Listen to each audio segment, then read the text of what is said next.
On today's Locked On Texans podcast, Khalil Davis is back this time with a quick one-on-one, and Cody and I look at the injury report for the Houston Texans ahead of Saturday's playoff matchup. You are Locked On Texans, your daily Houston Texans podcast, part of the Locked On Podcast Network, your team every day.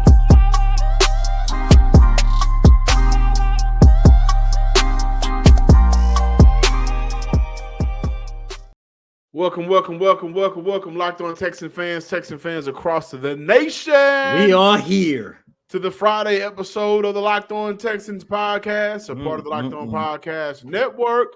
Your team every day, a day before the playoffs, might I add. We are here. That you haven't felt in a very long time. I'm your Texans football analyst, John, some sports guy Hickman, of course, on the other side, Texans credential media member, Sports Illustrated's own Cody Davis. If this is your first time watching or listening to the Locked On Texan podcast, thank you for stopping by. Please be sure to subscribe, like, and comment on YouTube or wherever you listen to your podcast. And to all of our returning listeners, thank you for coming back as we continue to talk Texans here on the Locked On Texans podcast. We look at Derek Stingley. He wins another award. And should this award be the defining award that gives him the award that really matters this year? We also look at the importance of coaching. But we kick off today's show looking at the injury report, and we get to an We look at the injury report and a one-on-one with Khalil Davis. This episode is brought to you by Game Time. Download the Game Time app, create an account, and use code Locked On for $20 off your first purchase. Cody, you were out there on the field at the NRG Stadium Thursday at practice, and we got some big names back. We got some important guys. Who's on the injury report list, and how healthy are the Texans looking before we talk about Khalil Davis? Well, I'm going to start off with the biggest name that was pleasing to everybody's eyes and ears was the return of Jonathan Greenard. You guys already know the story. Jonathan Greenard went down with a grade 1 ankle injury in that last game that the Houston Texans played against the Cleveland Browns. I believe it was in, if not the first, the second defensive snap of that game. He went down and been out for quite some time, and it was really good to see Jonathan Greenard back out there on the field alongside Will Anderson Jr. You guys already know they have been very limited using Will Anderson throughout practice, and we all know he's been suiting up over the last 2 games. And look, John, I don't know about you,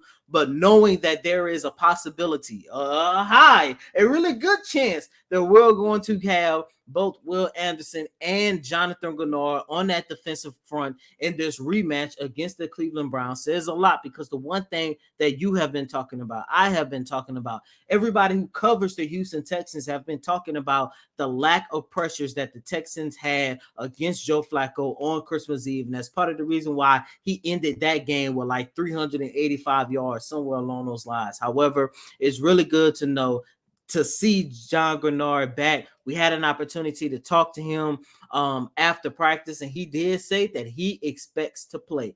The rest of the injury report, Andrew Beck, Noah Brown, Malik Collins, Sheldon Rankins, and Robert Wood, all of those guys are questionable for Saturday's game. And as of right now, the only player who has been ruled out for the playoff matchup as of right now is Jerry Hughes. So fingers crossed. Hopefully a lot of the names that I just mentioned, especially Robert Woods and Noah Brown, those guys will give it to go.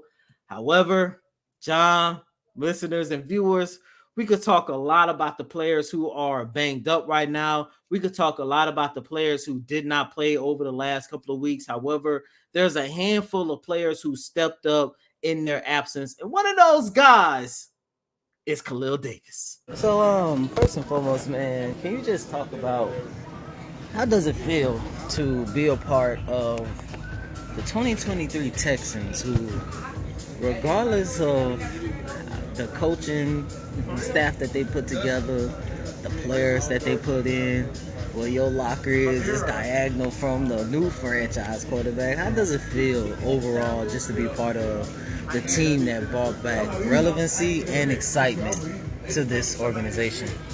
It's awesome, man. It's a blessing, and to be the first year group or a part of the first group that is bringing it back. It's awesome because this group sets the foundation, and just to be a part of it, and make plays and just be able to say I was a part of this is awesome because in your first year, 10 wins. Nobody expected that from this team. Nobody expected us to make the playoffs. So it's awesome just to be a part of it and to continue to still be playing. But what does this mean for you personally? Because everybody know your story now. Especially the ones that read the article that I did on you earlier in the year. But what does this mean to you personally, man? When you look back where you were 365 days ago, and you are literally, there's a good chance that you guys can advance, and you know what happened if you get 4 wins.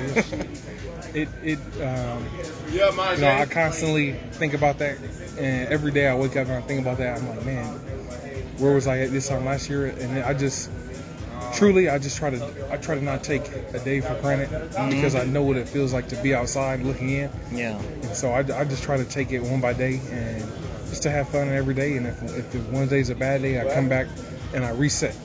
So it means the world to me just to be in this opportunity, or to get this opportunity, and to know that I stepped up when I needed to. And my rookie year, I didn't get to play a lot, and I told myself that if I ever got back, I would be a part of it. I would be an integral part. I would be playing, and so it just to keep that promise to yourself, it means everything.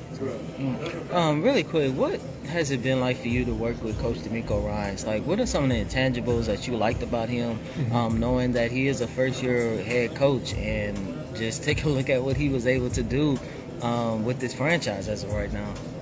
I think a lot of players relate to him because the fight that he still has, even though he's a coach now, you can see that player side of him still as a coach, and I think guys gravitate towards that. And for me personally, I see what type of player he was through his personality, the way he speaks. I feel like I'm very similar in the way that I go about things. Hitting somebody in the mouth, putting somebody on their back, or just. If somebody's still up, they got to get hit. So I feed off that kind of stuff. So it's awesome to see a coach that gets fired up. Along those same lines, I've been talking to a couple guys in the locker room, and I even talked to Coach a couple days ago. And I just wanted to know, like, for him personally, what basically has been a foundation towards his success. And he, mentioned his faith. I know you also a man of faith, and it seems like faith has really uplifted this organization and this franchise. Does it make it a little bit easier knowing that your head coach not only shares the same faith as you, but basically tries his best to walk the same path as you are trying to do, not just on the field and with the X's and O's, but off the field and in life as well? It just makes you to know that he's a man of God, and to know that he walks that same path, or tries to be, or try to lead the same way that you lead in Christ. It kind of just puts it in perspective, like, man, he's just like me. Like, at the end of the day, I'm trying to be, I'm trying to be the best for him upstairs. So when you see a coach who leads that way, he knows he's not perfect. He knows he's gonna make mistakes, and you kind of feel like you're in his shoes. Like, I know he's not gonna make mistakes, but I'm a ride for him no matter what. And I think that's where guys see that in him, and no matter if he makes a mistake, coach, I got it. I'm gonna take care of it. Yeah. And if we make a mistake, he's like, next play. Forget that happened. Next play mentality. Go back and do it again. Last question before I let you go, man. Saturday, we was told like maybe 2 hours ago that it's going to be a sellout game inside NRG Stadium. And I don't know if you ever watched the Texan game or been in the stadium, but I'm going to tell you this, man. NRG, last time they had a playoff game here, especially in the second half, one of my all-time favorite moments in franchise history, it got loud in here. It was loud. Are you ready for that? And what is going to be like for you guys to make sure you go out there and put on the show in front of a sellout fan where I'm pretty sure 97, 98% are going to be Texan fans? To my first point, I played at Nebraska, 90,000 stadium, sellout every year. Although we were a 4 or 5-win team every year, it always sold out. So that atmosphere never left. Yeah. And so when teams did play us, they had to deal with the stadium. And I thrive off that because stuff is rocking and you can't hear anything. You can't hear the person next to you. It kind of just brings the focus in, like you just dialed in a little bit more. So, I'm ready for it. I love packed stadiums because I feel like it raises the intensity, and then I feel like I got to match that intensity, so it makes me play even harder. So I'm ready for it, and I think a great atmosphere is what we need to kind of distract the offense, disrupt them a little bit. So I'm ready. Fill it up as much as you can. Yes, sir. Thank you, man. Good luck this weekend, bro. Great conversation one-on-one with Khalil Davis, one of my favorite unsung heroes of the season. I've been a fan of him since Houston brought him back, really since training camp and preseason. Before we move forward and talk about how coaching can win the game for Houston, I want to let you guys know that while Houston is getting healthier, the Cleveland Browns are kind of breaking down right now. They are having some injury issues for themselves. The Browns have now ruled out safety Grant Delpit, kicker Dustin Hopkins, and Cedric Tillman, the wide receiver. So they have a very thin wide receiving group. They're going to have a very thin safety group. And cornerback Denzel Ward, is questionable due to a knee injury he suffered in practice. So while Houston is getting healthier, which is better than what they were, healthier than what they were the first time they took on the Browns are now kind of breaking down a little bit more compared to the first time they took on the Houston Texans. Nowhere near thanking for injury, of course, or to those guys, speedy recovery. But looking at the two safety guys, the DBs, the safety, and the cornerback, that plays in Houston favor a lot. And then you look at Cedric Tillman, a very thin wide receiver group already. That also plays in favor for the Houston Texans. So favorable matchups this Saturday. You shouldn't have to worry about how you're going to buy tickets to the next big event. Don't be worrying out there, man. Listen, it's super easy. You don't have to worry because Game Time takes the worry out of it.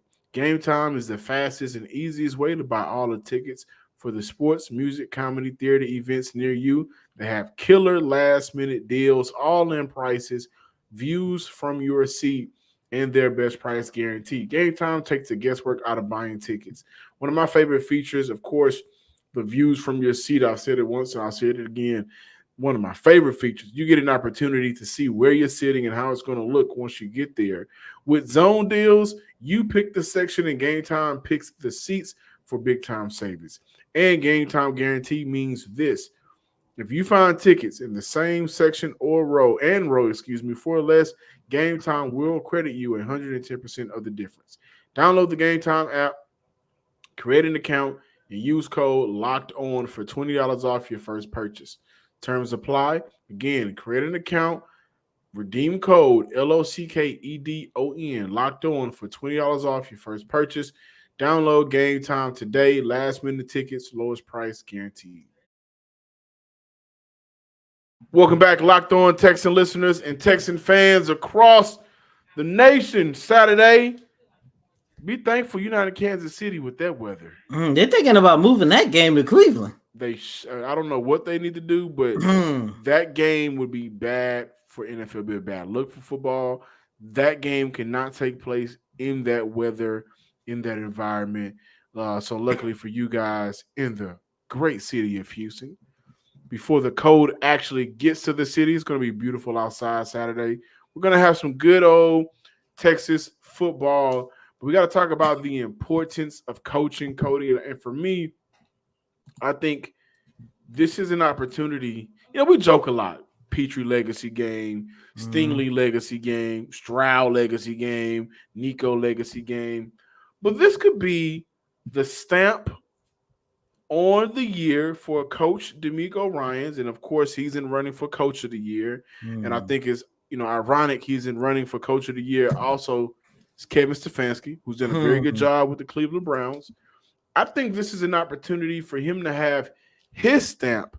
The last time they took on the Browns, man, they embarrassed you.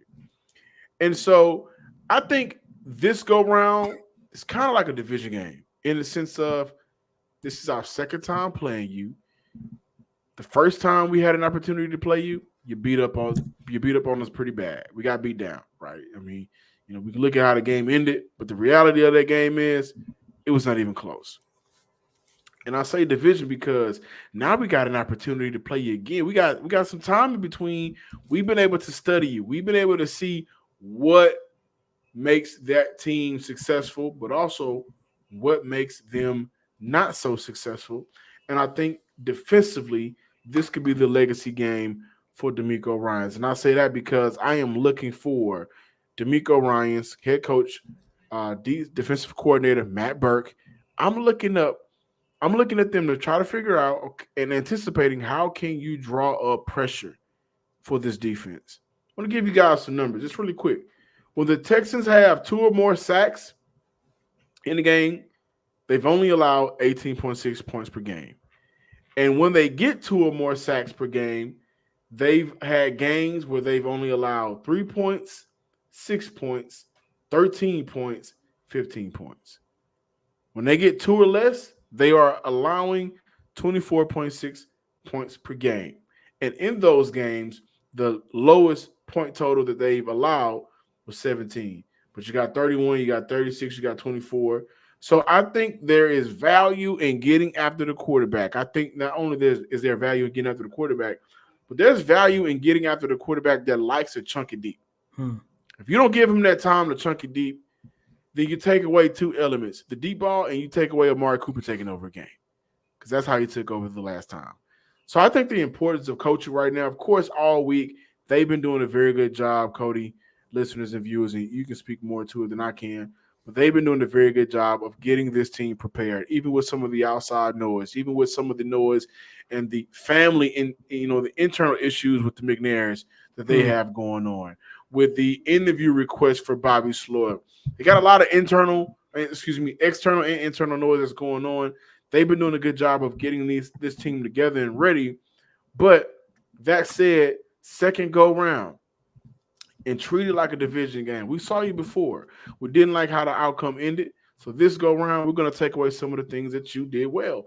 And I think if you take away that deep ball with a limited wide receiver core, you keep everything in front of you. Now you're allowing your DBs to make plays. Now you're looking at Stingley getting involved. Now you're looking at Christian Harris having, a monster game. Now you're looking at your defense being able to kind of take over and give your offense, not necessarily say win it, but give your offense every opportunity that they need to go out there, score points, get good field position, and get the dub. I'm not too worried about Coach DeMeco Ryans, if I'm being 100% honest. And I said that because I kind of felt like he has made a statement almost every single week. But matter of fact, he has made a statement ever since he had taken over as head coach of the Houston Texans. And the one time that his defense didn't really quote unquote show up against the Cleveland Browns, majority of those guys were hurt. And I understand that a lot of those guys are not going to be 100%. However, like I've been saying all week or the last 2 weeks, 30, 40, 50, 60, 70, 80% of Will Anderson Jr. is better than not having him at all. However, John, on the offensive side of the ball, man, look, right now, his name might be one of the hottest names in the head coaching search as of right now. I think at the time of this recording, about 5 teams has requested to speak and interview. Offensive coordinator, Bobby Sloyd. And I understand it. I get it from the outside looking in. You are looking at the work that he has did with C.J. Stroud. Not only are you looking at the work that he did with C.J. Stroud, but you're also looking at the work that he did with Brock Purdy. You're also looking at the work that he did with Jimmy Garoppolo. You're looking at 3 quarterbacks who have played near the top, at the top, or in C.J. Stroud case, not even close to the top, but you still look damn good. You're looking at what Bobby Sloyd has done with 3 quarterbacks dating back to his time with the San Francisco 49ers. However, John, I think that this is definitely could be a statement game for Bobby Sloyd because, yes, even though you have C.J. Stroud taking snaps under center against the Cleveland Browns, unlike what you did last time, there have been moments where we question your decision making. There has been moments where we question your play calling. And look, aggressiveness. And that's exactly where I was going to go. We saw you open up the last game with a deep shot and then for 3 or 4 drives straight. Yeah, you got conservative, and that's what I was gonna go with, because there has been multiple times where in the first half, in the first quarter, or whatever the case might be, we will see Bobby Slower go out there and air it out with CJ. We would go out there and see him create impressive plays in order to get the run game going. I look back at 2 games. You already mentioned the Indianapolis Colts game last Saturday. I look at 2 games, one against the Arizona Cardinals, the other against the Denver Broncos. Now, you won both of those games, but in the first half, you were so aggressive. You ended up at one point leading the Arizona Cardinals by a score of 21-10. You were so aggressive. You end up leading the Denver Broncos at one time 22-10. Yes, you still won those games. However, in the second half, it was kind of like you took your foot off the gas. It was kind of like you did not want to show too much of your cards. I say all that just to say, I was on Big Sarge podcast. I was on Big Sarge YouTube page. Every week we do a game preview inside NRG Stadium. And Sarge made a very good point. He brought up the 2017 AFC Championship game. And we all remember what took place. The Jacksonville Jaguars were up, and the New England Patriots, ironically, we're talking about that on today's show. The New England Patriots, led by the GOAT, Tom Brady, came back and won and advanced to the Super Bowl to play against the Philadelphia Eagles. And I forgot about this part. And Sarge said he remembered watching the Super Bowl interview with then former head coach Doug Peterson. And he said that they asked Doug, how do you defeat the New England Patriots? He said, if we get a lead, we cannot take our foot off the gas like Jacksonville did. And that was the perfect example as to why we are looking at Bobby Sloyd. Because I gave you guys 2 games. John, you just mentioned the game last Saturday against the Indianapolis Colts. Like, there has been moments where it's like, wow, Bobby Sloyd is in his bag. And then for some reason or another, he will scale it back. This is the playoffs. You said it on Wednesday that you are not worried about the interviews that teams are calling and requesting about. You said out of your own mouth that you are focused on helping this team win not 1, not 2, not 3, but 4 more wins. And John, you know what happens if this team can pull off 4 more wins. And I get it. You have CJ. And by the way, I also believe that Bobby Sloyd does have his hands full because, look, we already know that this wide receiving core may or may not be depleted, but without a shadow of a doubt, Nico Collins is at the top of the Cleveland Browns scouting report, which means it's going to be up to you to get a lot of these other wide receivers and pass catchers involved in order for you to move the chain. Look, I think that this can definitely be a legacy game for Bobby Sloyd. And the number one thing he has to do is start aggressive, stay aggressive, and end aggressive. I know we come to talk sports. You guys come to listen to us talk sports, and specifically the Houston Texans making the playoffs. We do this to make sure that we get an opportunity to kind of give you guys, and for Cody and myself, a break from our crazy realities in real life. Can we just talk real life really quick and talk about preparing for real life? According to the FDA, pharmacies are running out of antibiotics right now in the middle of a very bad flu season in over a decade. Right? I know it's very scary. I can't imagine a more helpless person or a more helpless feeling than if one of my kids or my wife got sick, and then the chain supply issue is keeping me from being able to give them the medications that they need. Thankfully, because of Jace Medical, we have an opportunity to be okay. The Jace case is a pack of 5 different antibiotics to help treat some of the issues you may be going through, like respiratory infections, skin infections, among others. So visit jacemedical.com and complete your physician encounter. It will be reviewed by an on-board certified physician. Your medications will be dispensed by a licensed pharmacy at a fraction of the regular cost. It's never been more important to be prepared than today. Go to jacemedical.com and use offer code locked on to get $20 off your order. Welcome back, Locked On Texan listeners and Texan fans across the nation. We're talking to all of y'all. Derek Stingley won Defensive Player of the Month, AFC Defensive Player of the Month. Just the sixth team in player history to earn the honor.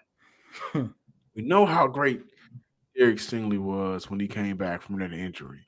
Did you guys know Derek Stingley allowed a 1.77 passer rating when targeted since week 13 and has collected since week 13 3 interceptions in week 13 kicked off in December?